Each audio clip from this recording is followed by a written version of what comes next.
buenos días, buenas tardes, buenas noches, según sea el día y la hora que nos estén viendo. Bienvenidos a una nueva edición de nuestro programa Dialogando sobre el Perú. Tío, ¿cómo estás? Buenas tardes. Vamos a hablar ahora de muchos temas, pero sobre todo una gran intriga, ¿no? Países cuya economía ha sido estable mucho tiempo, han sido institucionalmente correctos, de pronto han elegido en los últimos comicios presidentes muy, digamos, cuestionados, ¿no? De una izquierda muy radical. ¿Y eso por qué se da? Tío, ¿tú qué piensas al respecto? Eso, hay una polarización que creo que no es obra de la casualidad. Pero yo quería comenzar comunicando un descubrimiento, porque todos nunca dejamos de aprender. Aprender significa descubrir cosas nuevas. Yo, sin embargo, a la edad que tengo, sigo descubriendo. Y el otro día cayó en mis manos una encuesta que hacía una empresa norteamericana muy prestigiosa, Gallup, en la que y que se hace normalmente cada cierto tiempo y en todo el mundo, y es el tema de la felicidad. La felicidad. La felicidad. Y comienza, y la pregunta básica que la tenés, ¿cuán contento, cuánto estás de contento con la vida? Es decir, ¿qué grado de felicidad reconoces en tu vida?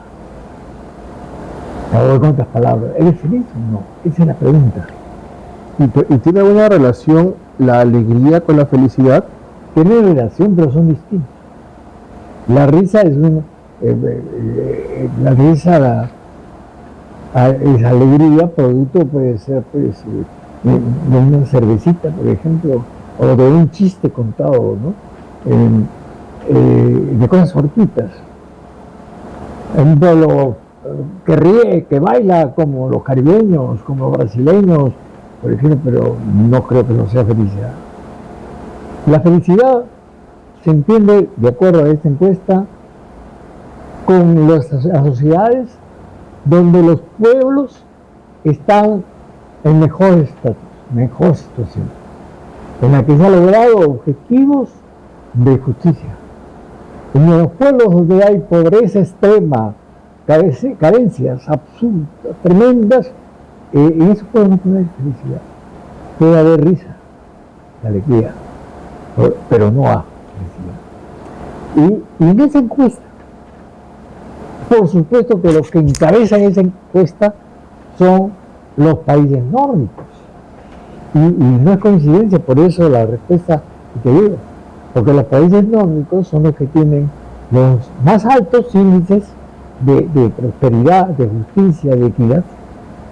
En los países nórdicos está el más grande, el más alto ingreso per cápita, ¿no? Hay riqueza, hay ricos, pero no hay pobres, o no hay pobres extremos. Hay gente que tiene menos, pero todos tienen seguridad, hay mejor distribución de la riqueza. Entonces ellos están casi en el tope de lo que son los pueblos felices en las encuestas de Gallup. Después viene un poco 15 puntos más o menos atrás Estados Unidos, porque tienen, por lo menos no hay rechazo a su sistema, y porque ahí tienen oportunidades de trabajo. Hay pobreza, pero no al punto de que puedan renegar de su sistema. Al contrario, su sistema es una atracción, su sociedad de mercado es un imán, ¿no? Y una forma de deleite para los norteamericanos. Bueno, entonces, y Europa, ¿no? El resto de Europa, debajo de los países nórdicos. Interesante, diga, bueno, y en América, ¿qué es lo que tú estabas haciendo? En América, ¿qué ha ocurrido? ¿Qué ha ocurrido? ¿Qué pasa con América? En el caso, por ejemplo, de Chile, de Perú, de Chile, como vamos a hablar de Chile, durante tanto tiempo, Chile ha mantenido un índice de crecimiento extraordinario. Estabilidad y el sistema fortalecido. Siempre fue un país modelo en la región. Te caiga bien o no te caiga bien, pero siempre ha sido un país modelo, ¿no? Sí, sí, había al una, margen de los gustos. en todos los años que tiene desde su independencia de 1810, solo han tenido una dictadura, la de Pinochet. Entonces, un pueblo que ha sabido educarse en democracia. Y por eso, a pesar de los, creo que fueron más de 10 años de Pinochet, ¿no? De los años de dictadura de Pinochet, las instituciones regresaron incólumes y la gente educada cívicamente. Entonces, sin embargo, logro económico, institucionalidad ejemplar, y viene y se elige a un izquierdista, a un marxista. Hay una explosión social inesperada en el año 2019, así como la que tuvimos nosotros, pero enorme, gigantesca, en la cual se pedía el cielo. Hasta el ejército tuvo que salir, tuvo que declararse ley de emergencia. Y como resultado de esa movilización así anarquizante, de la expresión, viene un proceso electoral, poco tiempo después, y sale elegido un izquierdista. O sea, claro, ahora, mucho es casi como moda, diría yo, ¿no? Porque están con la tendencia a... O sea, que se confunde tal vez la izquierda uy, sí, hay que cuidar el medio ambiente, hay que ciertas libertades, ¿no? Pero se confunde eso con una izquierda, ¿no? Es casi, es como si fuera el neomarxismo cultural, como le llama Laje, ¿no? Entonces, pero básicamente no conozco un solo gobierno de izquierda que no haya desgraciado su país. Es cierto, pero hay unos países que tienen una institucionalidad muy fuerte, y yo creo que eso es lo que tiene Chile, felizmente. Es que no se lo han permitido, pues. No, claro, o sea, él quiso su rabieta de su constitución, dos veces dijeron que no, ya, no, y es no, y es no, y se acabó. Porque saben que, ya, pues, di todo lo que tú quieras, pero no te metas con la constitución. Es que esa es la razón porque Chile es un país que tiene instituciones sólidas. El caso de Colombia es parecido.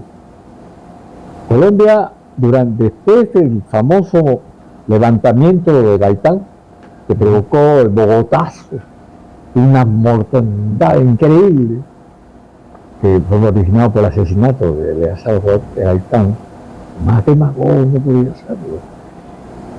Para darte con el perdón de tu audiencia, una licencia, un eslogan de Gaitán para que tengas una idea de cómo era el demagogo. Acabaremos con el último general ahorcándolo con las tripas del último cura. Ese era Gaitán. Entonces Gaitán provocó que lo maten y la muerte de Gaitán provocó 100.000 muertos. Increíble. Es una mortandad increíble. Bueno, de ahí surge toda la violencia y luego se establece una tranquilidad democrática. Si te das cuenta, parece que fueran, o sea, sinónimo de izquierda es violencia, destrucción y desgracia. O sea, ya no sé lo que quieran defender. Siempre que en algo está metido a la izquierda hay destrucción, hay desunión, hay inestabilidad, o sea, todo lo malo. Yo quiero recordarte una frase básica que solía repetir Carlos Marx. La violencia es la partera de la historia. Entonces están signados, pues, compadre. Claro, ellos están sellados con eso, ¿no? Eso es la violencia, la partera de la historia. Vamos al caso de Colombia. Hay un entendimiento de fuerzas políticas. El Partido Conservador, el Partido Liberal, se alternan en el gobierno. Y hay una solidez institucional de muchos años. Sin embargo, y estabilidad económica. Instituciones, podría haber sus guerrillas y todo, pero con una per cápita superior al Perú, obviamente. ¿Y qué pasa? Eligen a un comunista y además es guerrillero.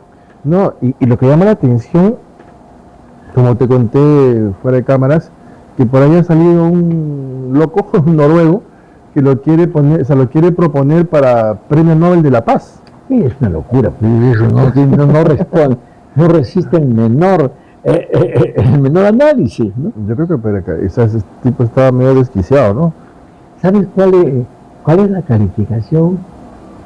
El porcentaje de infelicidad de los peruanos en esa industria de que te hablo, 75%. Y Colombia no está lejos, 72%. En los únicos países que están sobresalientes y que casi con el 100% son los países nórdicos. Europa y Estados Unidos. Todos los demás tienen porcentajes altísimos. Y bueno, en el caso de América Latina, Venezuela en la cola, 88% de ciudadanos que se sienten infelices. No, lo raro es saber quiénes son esos 12% felices, ¿no? Sí. ¿Qué le verán de bueno? O sea, deben ser del gobierno. Ahora poco vi por internet, ¿no? Un programita de estos que uno suele ver, que era en Brasil. La persona que estaba narrando ese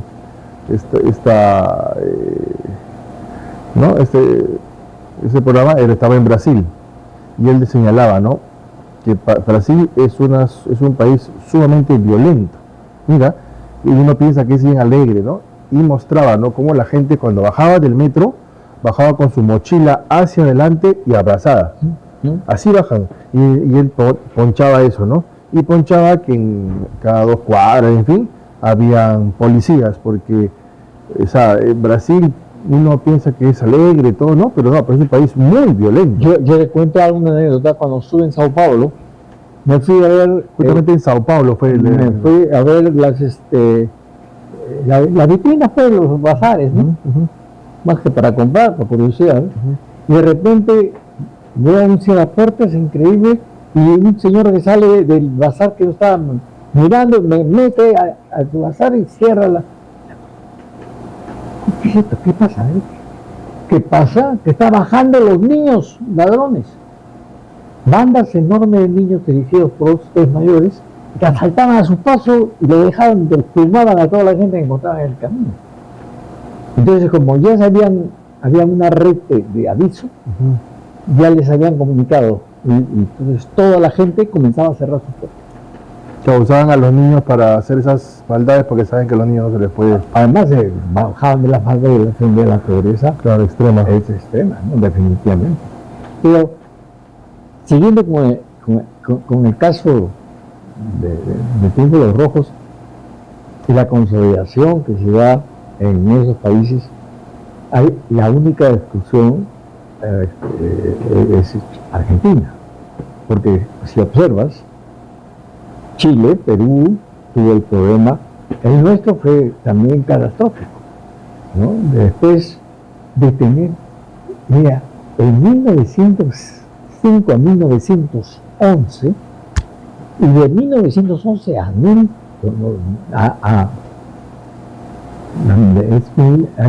15, o sea, incluido Humala, claro, que hicieron firmar, ¿te acuerdas? Claro. El Perú tuvo índices altísimos.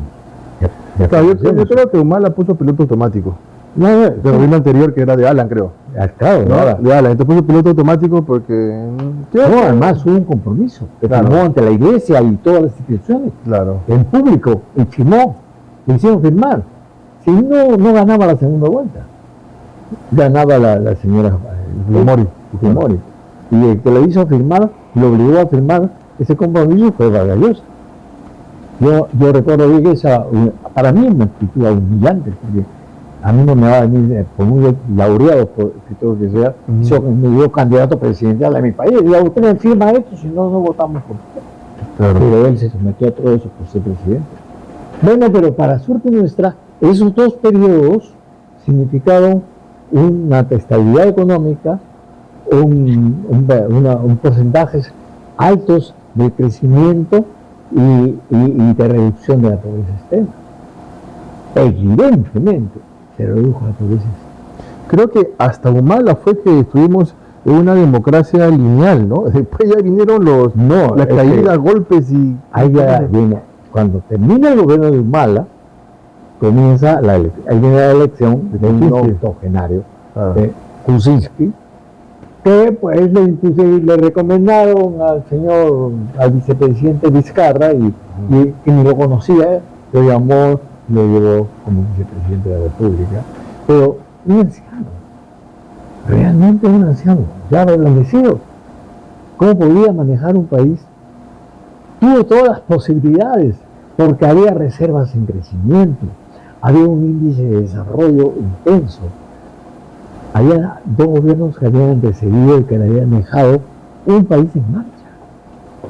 Pero no pudo, porque el que pisó la casa de Pizarro, ya había una conspiración que la manejaba Vizcarra detrás, en combinación con nosotros. Esa es la verdad. Y para colmo, los tontos útiles fueron los fujimoristas. Claro. Que sin ningún 77 tipo congresistas de acción política, nada.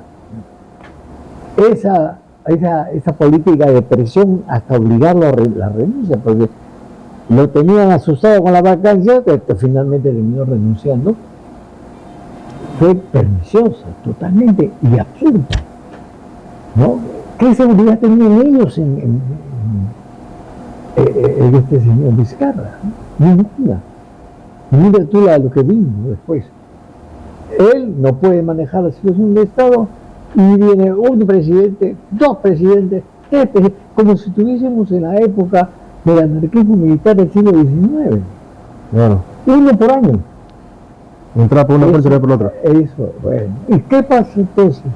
¿Qué pasó con esas 2 décadas de tranquilidad económica, de prosperidad, de avance? De una apertura se triplicó el mercado internacional peruano con los compromisos firmados con las potencias. ¿Te acuerdas del mercado? El libre mercado, claro. Y García impulsó con China, con la India, con todos esos países, se triplicó la capacidad de exportación peruana. ¿Qué pasó con toda esa etapa buena? Se perdió. Y terminamos eligiendo a un izquierdista que de remate era iletrado. Que era lo más cercano a un ignorante, ¿verdad? Era un ignorante, absolutamente. O sea, Luis Alberto Sánchez tenía unas cosas muy interesantes. Él decía, yo no tengo tanto miedo a los analfabetos, que no saben leer ni escribir. No. Yo sé que los alfabetizados se van a reaccionar. No. El problema del Perú son los alfabetos que sabiendo escribir escriben mal y sabiendo leer leen mal. Eso, ¿no? Es que hablan mal el castellano, escriben mal el castellano y castigo es una expresión de un alfabeto analfabeto. Y a eso llegamos. Y mira lo que luego sucedió. Entonces, para que pasa que muchos lo ven eso como si fuera discriminación, pues, ¿no? Y ya viene la parte de la victimización. Bueno, de cholos hemos tenido presidentes. Yo de Toledo, ¿no? Claro, que me da la razón, pero el Foro, que está elegido presidente, no necesitaba ser gringo de ojos verdes para ser presidente. Claro. ¿Qué pensé? El único gringo que hemos tenido como presidente en la historia del Perú es dos. El Lee Billingham, en el año de 1914, que era inglés, y el señor Kuczynski, claro, gringo por todos lados, no tiene nada de polaco, creo de origen polaco, y no tiene nada de mestizo. Claro. Bueno, pero esa contradicción, ¿no? Una administración correcta, un proceso de crisis y un aventurero en el poder, o un izquierdista en el poder. ¿Cómo es posible? Los partidos de casualidad que hayan desaparecido o que estén en sueño. No, ese era algo dirigido, una bomba dirigida. para desaparecer los partidos políticos. ¿Qué pasa con el Partido Radical, el Partido Socialista de Allende, inclusive el Partido Demócrata Cristiano? Están en sueño. ¿Todos los que escuchan hablar de ellos? No escuchan. El Partido Liberal, el Partido Conservador colombiano que tenía más de 100 años cada uno. ¿Qué pasó? ¿Dónde están? ¿Cuál es su presencia política en Colombia? No existe. Claro, lo que pasa es que han hecho todo lo posible para venderle a las personas que los partidos son malos, son tradicionales, son lo peor, ¿no? Y eso es... Que la culpa del país es culpa de los partidos, ¿Y ¿no? cuál ha sido la consecuencia? Bueno, pues ahora lo que tenemos. Ahora no hay medio. No hay fuerzas democráticas intermedias. Han polarizado la política. Claro, está todo extremo. Y la polarización, ¿qué trae? La intolerancia. Enfrentamiento, ¿no? El enfrentamiento. Y eso no es democracia. Lo que estamos viendo ahora es la polarización a la cual nos han llevado. Y no nos hemos dado cuenta. Y las fuerzas políticas han sido solamente electoreras en la mayoría de los casos, salvo la PRO, que sin embargo corrió la suerte, no han podido percibir ese peligro para enfrentarlo. Claro, lo que pasa es que las ideologías de izquierda usan la democracia para después ser antidemocráticos. Yo me acuerdo que, cuando yo estaba estudiando en la uni, había una persona un muchacho ahí que vendía adentro, tenía su puestito de golosina, en fin, y conversando me decía, ya va a entrar alguien. En esa época se vendía la imagen de Humala como el próximo Velasco, ¿no? Sí, va a entrar porque es como Velasco, que esto. Y tú le explicaba, pero está mal, pero, o sea, si eso ha sido una política terrible, ¿no? Y bueno, le explicaba un poco, ¿no? Me decía, bueno, vamos a entrar de la forma democrática, pero vamos a quedar. Pues sí, bueno, esa era su forma de pensar, ¿no? Y me acuerdo, lo hicieron, me dijo hace añísimos y me acuerdo que me quedó grabado, ¿no? Entonces cabe resaltar que no todos los de la uni somos rojos, ¿eh? No, pero quiero dejarlo claro. Además, al marxista verdadero no le interesa el tiempo, sino el objetivo. No. Si el objetivo es acabar con el sistema que no es bueno porque gobierna la oligarquía, porque es plutócrata, por todo lo que quieras, entonces no importa demorar 5 o 10 años, pero el camino es la violencia, Claro. el camino es la agitación, el camino es el desprestigio de los líderes políticos, Entonces, la muerte, ¿no? la muerte que haya de muertes. partidos democráticos, Claro. hacer víctimas, crear violencia para que haya víctimas y luego hacer mártires a esa víctima. Así es. Ese es el camino. Y victimizarse, que es lo mejor que saben hacer, ¿no? Exacto. Mira, yo he escuchado tanto explicar ayer a la torre sobre todo esto, que por ejemplo, él nos decía que Marx, hay dos Marx, el Marx científico y el Marx utópico. El Marx científico es aquel que estudió, que desarrolló su tesis viendo el nacimiento del capitalismo, porque vivió en mediados del siglo XIX el nacimiento del capitalismo en la segunda revolución industrial. Pero ese es el Marx científico, porque está analizando una realidad concreta que está viendo. Y en ese espacio-tiempo. En ese espacio. Claro. En el campo de la literatura, el que expresa en términos dramáticos ese nacimiento del capitalismo es Víctor Hugo, en su obra Los Miserables. Es en la misma etapa. Y este régimen despiadado, que para Víctor Hugo le llamaba asesino, ¿no? Que hizo que había mujeres y hombres y obreros no había 8 horas ni nada, que morían pegados a la máquina. Y porque tenían que seguir haciendo plata para los dueños, para los empresarios. Decían que este era un sistema infame. Pero Marx no. Marx, al igual que opinaba sobre la Edad Media como una etapa que fue superior a la esclavista, también opinaba sobre el capitalismo. Y decía que el capitalismo no siempre iba a ser así, pero que el capitalismo también habría de terminar. Y entonces ahí nace el Marx utópico, porque después que sale de analizar la realidad concreta, que era el nacimiento del capitalismo, se dedica a diseñar una sociedad soñada, primero llamada socialista, en el que todavía el hombre gana de acuerdo a lo que produce. Y luego la sociedad ideal, la sociedad comunista, donde el hombre gana según sus necesidades.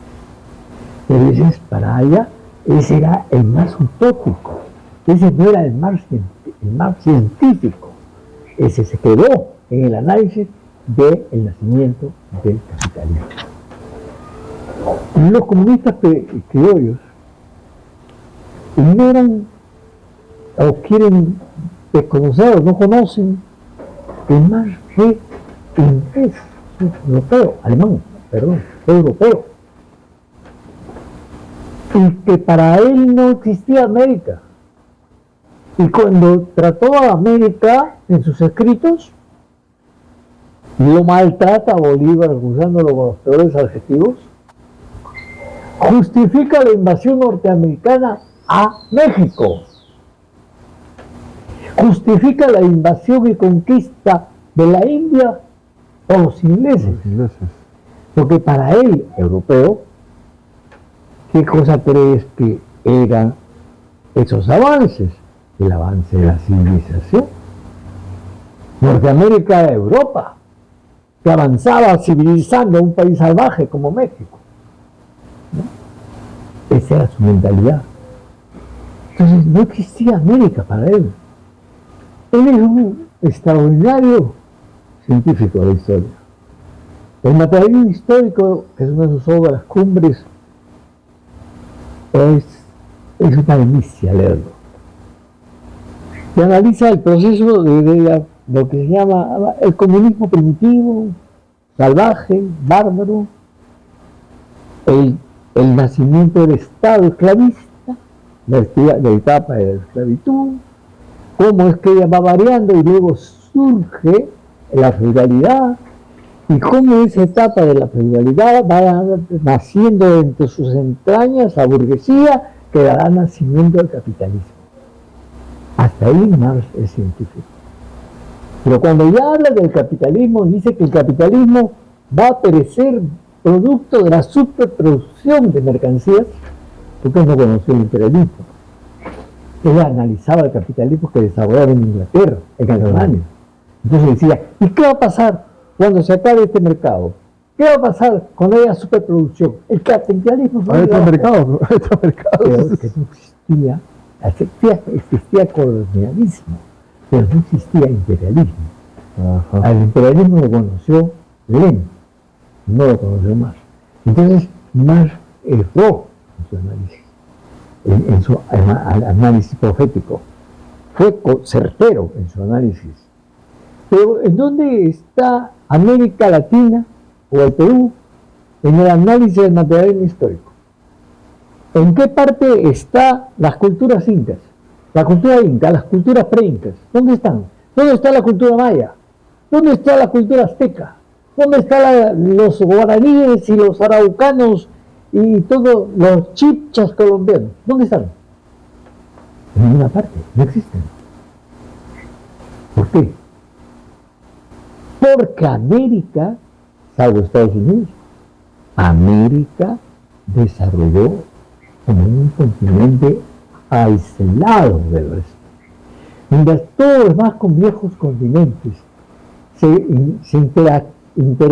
comunicaron e intercambiaron sus experiencias históricas, sus logros culturales, sus descubrimientos de la edad primitiva, pasando por la esclavista que llega hasta Roma y luego la feudalidad que hace de Europa el centro de todo, y del capitalismo que revienta que surge en Europa en las dos revoluciones industriales.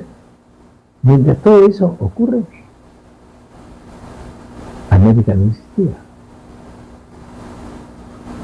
porque él era europeo.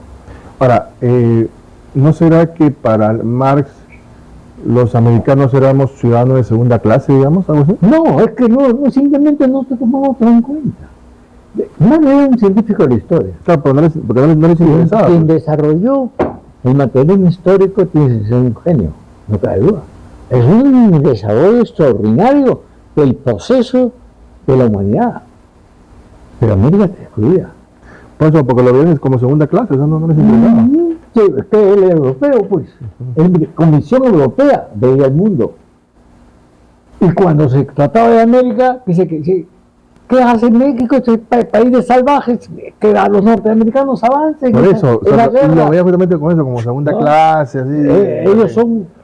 Pero impresionantemente son países, o somos países en los cuales hay mucha gente que admira a Marx como si fuera una solución de igualdad. Es que ignoran, ¿sí? Ignora que Marx murió. Quieren que viva siempre. Y Marx no se ocupó nunca de América Latina. Una vez hacía la siguiente comparación, nos decía, Marx estudió la etapa primitiva de la comunidad primitiva.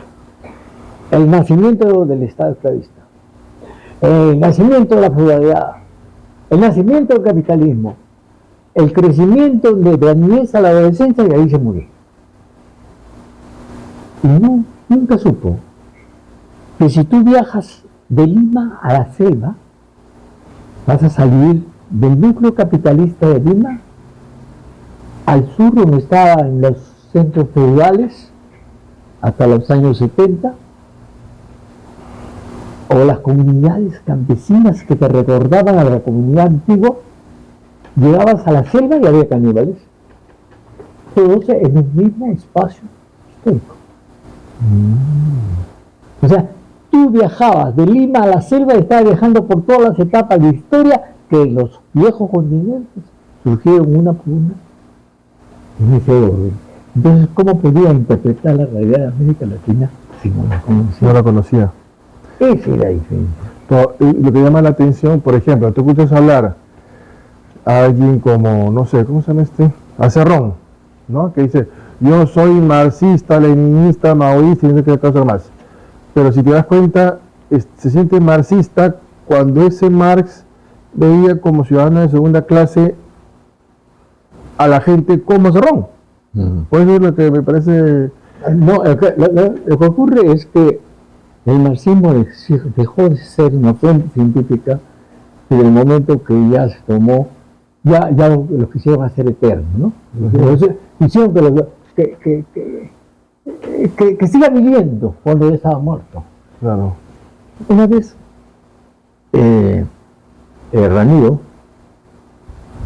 estaba en el partido conmigo, y nos encontramos con Carlos Enrique Novedad, que salía de dar una conferencia que se llamó, cuyo título era Descongelando al marxismo.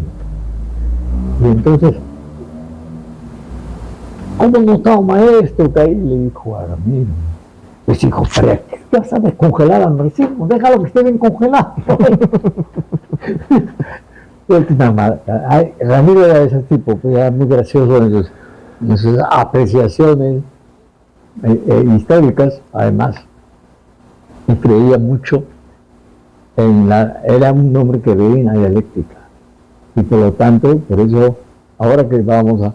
Bueno, él era educador, ¿no? Claro, profesor, claro. Es un hombre que algún día la historia le hará justicia dando a conocer sus grandes logros.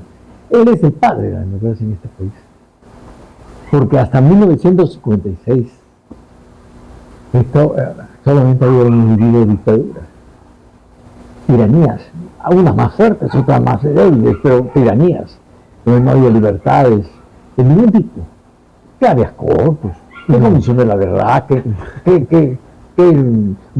derechos humanos, por favor, ¿no? Que a mi amigo Chano García te conté una vez, lo metieron preso de 1 año, y la familia lo buscaba, el desaparecido, no, ni siquiera era prista, sino que lo habían encontrado en una fiesta de quinceañeros en Barranco, y ahí habían echado mano de toda la juventud, lo habían metido presa, y entre ellos, mi amigo Chano García. Chano García era, más bien había sido secretario de Luis Flores, o sea, era de antecedente Sánchez Cerrista. Pero ahí conoció a los 10 zapistas en la cárcel. 1 año después lo ubicaron. Y se mamó 1 año de cárcel, sin juez ni nada. Esa era la dictadura que había. Y entonces Ramiro viene a hacer, regresa clandestinamente al país, para organizar al partido en función del principio del rescate democrático. Ahí lo conozco yo. Y los demás, mayores que yo, estaban pues todavía regresando del destierro, el año 56.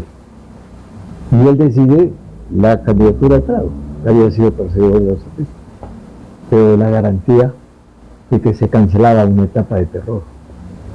Con Prado se canceló, nunca más una dictadura fascista, porque lo de Velasco y Fujimori ha sido dictaduras blandas.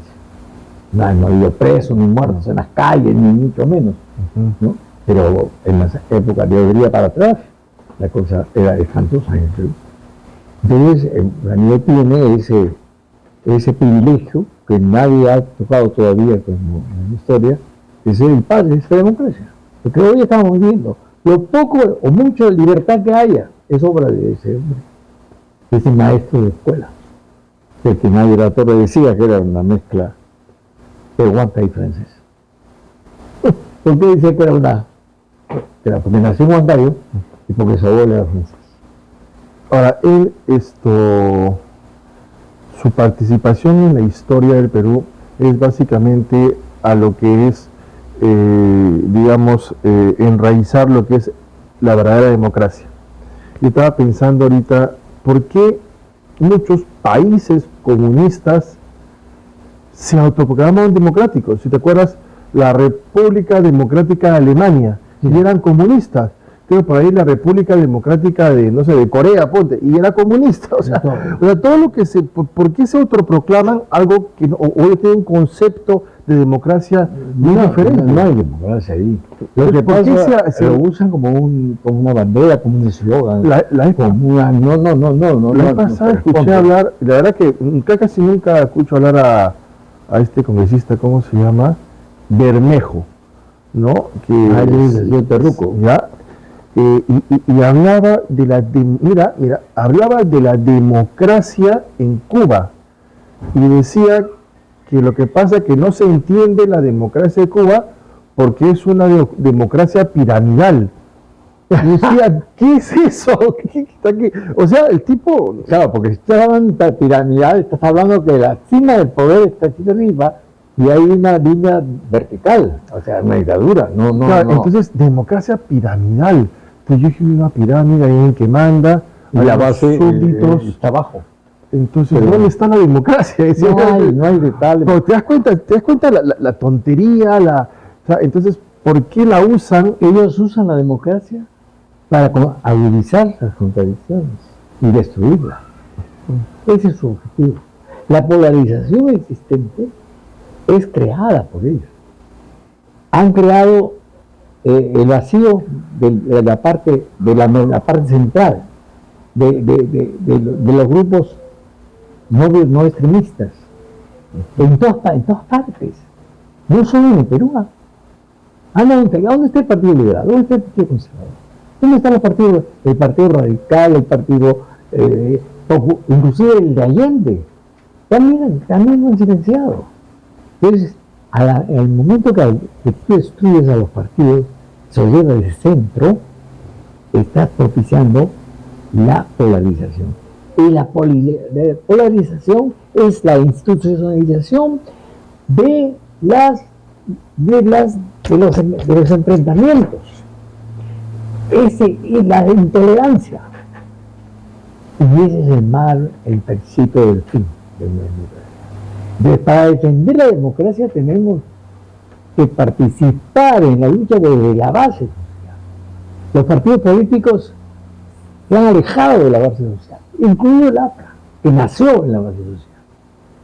Y al alejarse de la base social se la han entregado a los anarquistas de la izquierda, a los que quieren destruirla, ¿no? Entonces, tenemos que recuperarlo, tenemos que hacer proselitismo nuevamente, como lo hacía allá. Era un admirador, por ejemplo, de los evangelizadores. Decía que el proselitismo era una suerte de evangelización, como con la mística con que iniciaron los apóstoles, con la mística de Pablo. Hay que ir a golpear la conciencia para despertar al héroe de dormido, porque todo ser humano tiene un héroe de dormido. Despiértalo y vas a ver que te va a escuchar. Pero, por ejemplo, ¿cómo despertar esas conciencias en una región tan complicada como Puno, por ejemplo? Porque has alejado la base social a ellos. Mira, nosotros llegamos a Puno cuando Puno era mitad Penatraca y mitad Rabá, Roja. No había más que un solo comité aprista en Puno. Y ella me dijo, usted me va a abrir comités en todas las provincias de Puno. Y me quedé 2 meses en Puno. Tenía una hora, encontré un compañero que era dueño de la radio Salcantay, que se llama. Todos los días yo hablaba 1 hora ahí.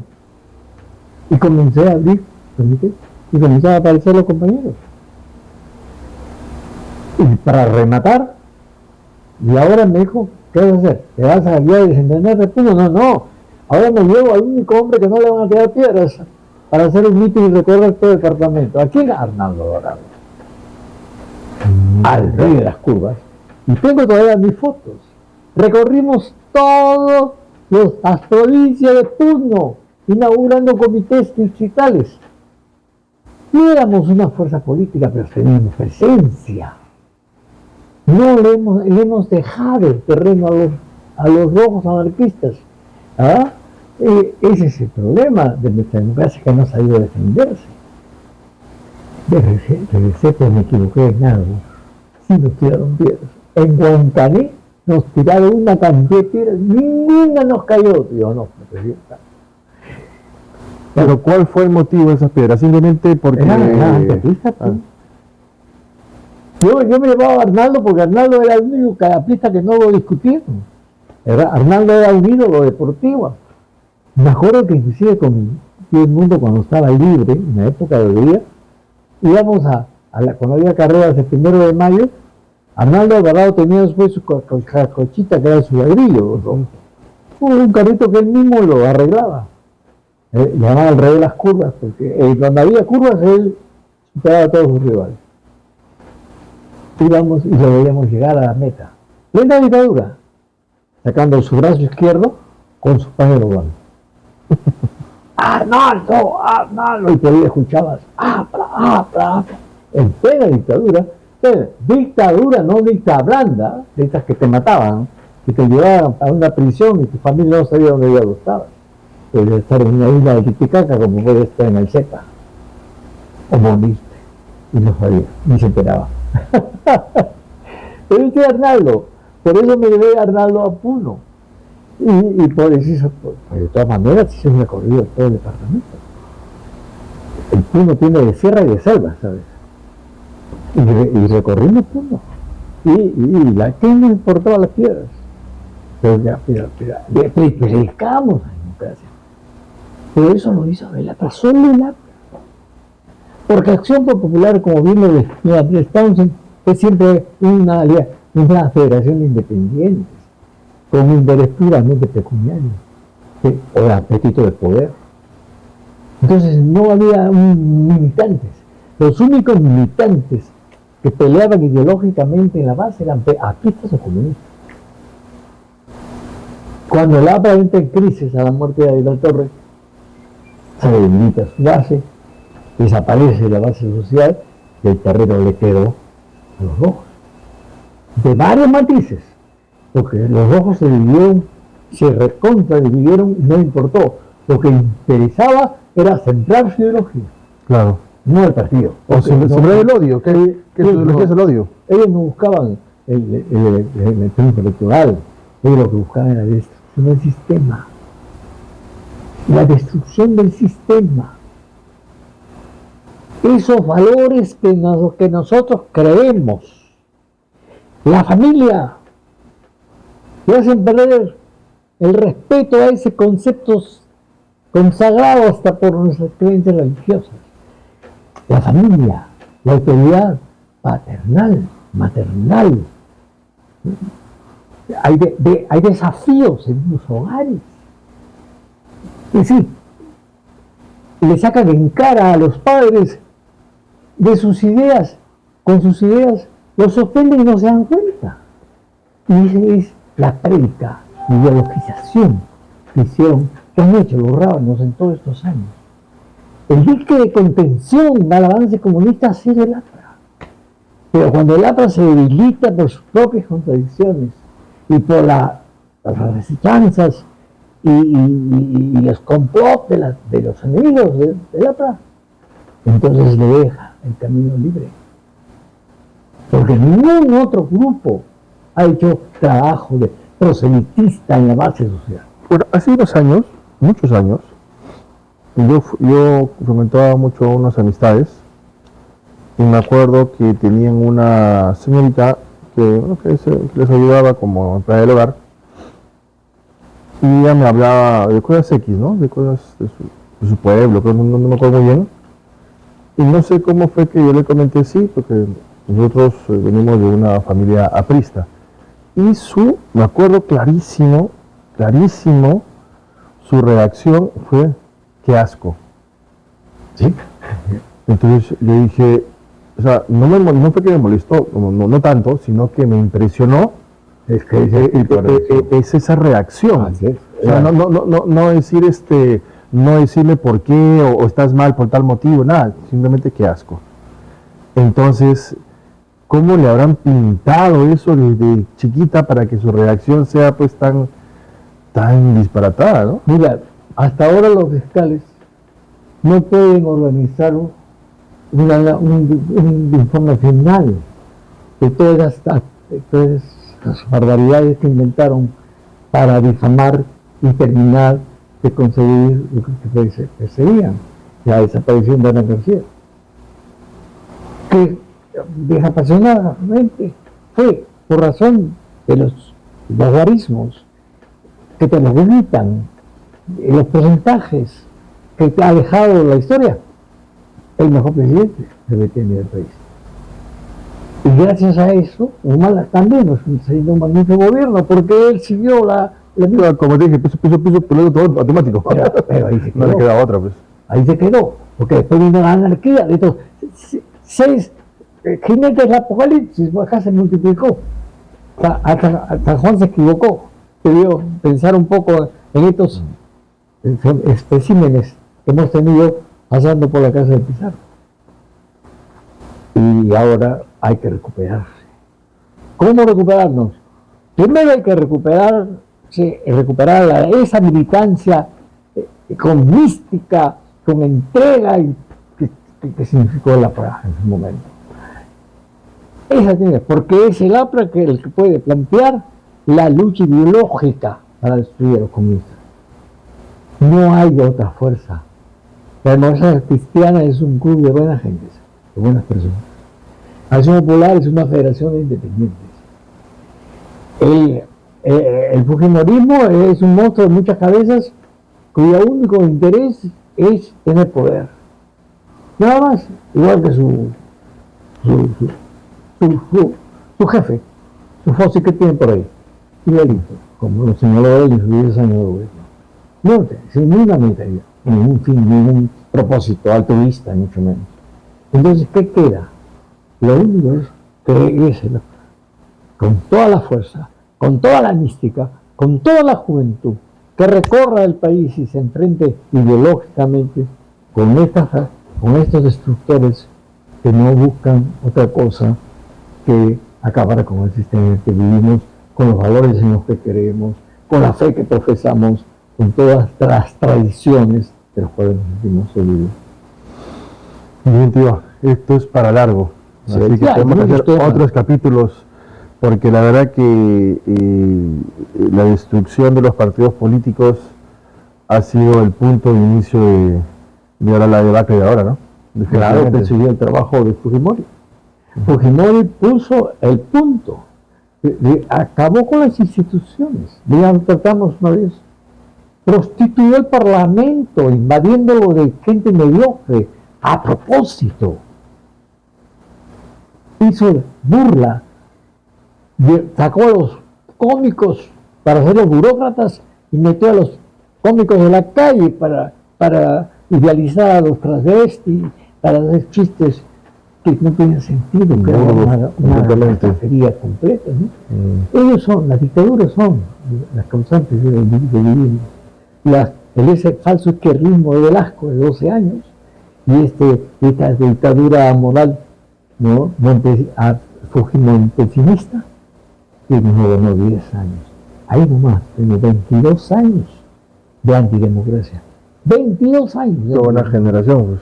Qué cosa tan espantosa. Claro, pues por eso que uno se asombra por qué tal o cual joven piensa o es indiferente con esto, claro, pues no conoce otra cosa. Y hay universidades que, en fin, pues que le echan barro con ventilador, ¿no? Sí. Que de católicas no tienen nada, pero bueno, eso ya es otro tema. Vamos a recordar, para terminar, un pensamiento de Ramiro Pele, que a mí me impresionó mucho, y lo he apuntado, inclusive. Y dice él: la vida es irreversible, como irreversible es la historia de los pueblos. Los pasos que hoy damos no los volveremos a dar. Vivamos de tal manera que cuando llegue el final, al volver los ojos atrás, podamos sentirnos orgullosos de ser autores de nuestra propia biografía. Autores de nuestra propia biografía. Bueno, eso puede quedar como el consejo del día, ¿no? Seamos autores de nuestra propia biografía. Claro. No, lo que queda es que la vida es irreversible, que no se repite. Que lo que estamos viviendo ahorita no lo vamos a vivir mañana, mañana es otra cosa. Claro. Y lo importante es que al final de esta vida, al final como la que ya estoy llegando yo, pueda sentirme orgulloso de mi propia biografía, es decir, orgulloso de lo que he hecho en mi vida. Claro, de todos los pasos que hiciste. Claro, ese es el sentido de ese pensamiento. Que a mí me impresionó mucho cuando lo escuché en un discurso en Huancayo en 1963. Y lo apunté. Y lo repito, y se lo digo a los chicos cada vez que tengo, y en mis clases cuando enseñaba, yo les leía y les hacía interpretar ese pensamiento de la vida. De Ramiro, la vida es irreversible. No es que se repite, mentira, no se repite. Se puede parecer, pero nunca se repite. Perfecto. Tío, muchas gracias. Bien, amigos, nos despedimos, no sin antes invitarlos a dar like a este video, a suscribirse y a hacérselo llegar a sus allegados, a las personas que ustedes conozcan. Muchas gracias, que todos tengan muy buenas tardes.